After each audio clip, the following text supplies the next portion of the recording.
แน่นกองหนา51จัดน้ำอบน้ำหอมประสานสมมาอาจารย์คำโหดแหละมีดอกคูณป้าคำคูณเถอะเด้อไม่ยินอยู่มาเลยมาส่งมาอาจารย์แบบเราเนาะ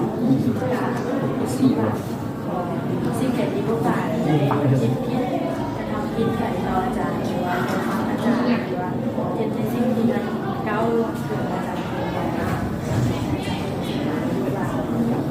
เข้าใจอาจารย์ในสิ่งสอนในพวกเราไปความสามารถเรียนเลยพวกเราจะนำไปใช้ในอันนี้เป็นขันสมมาของนักเรียน51ที่พวกไอ้มองข้อวงเสาเนาะอาจารย์สุดที่ดีใจเลยพวกเราเลยอาจารย์บริเวณในฟันได้ว่ามากมือนี้สิได้หับก้อนอันดีๆจากพวกเราอาจารย์กดใจพวกเราเป็นคนละลายเด้อที่ผู้บุญคุณครูบาอาจารย์ก็คือผู้บุญคุณพ่อแม่ผู้บังเกิดเก่านั่นแหละพวกร้านอยู่ดีมีแห้งตลอดปีใหม่ตลอดปีและตลอดไปสำคัญที่สุดก็คือให้ตั้งใจเรียนเป้าหมายของเราคือการเรียนเนาะให้พวกร้าน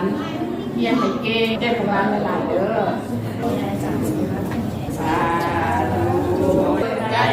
ถ้าหลังอาจารย์เปียกเลยเอาหน้าอาจารย์เอาคนนี้นะเราต้องมาบอกเด้ออาจารย์จะอาณาส่งพวกร้านคือทัวร์ไปเลยเด้อให้ทุกคนอยู่นี่มีแน่เด้อโอ้สงสัยจะเปียกเกินไปบอกเพราะว่าเราไม่เคยเป็นสื่ออาจารย์คนนี้นะใจละลายเลยพวกร้านเลยพามาที่ไหนที่นี่เด้ออาจารย์เย็นเป็นสุขอายุเย็นเป็นสุขจะสุขเย็นโอ้แล้วไปบอกให้ช่วยบอกเอาดีเออถ้าหลังฟังเธอเสือพอแล้วน้องมันจะเปียกเนาะพี่ใจละลายเด้อใจพวกร้านละลายเ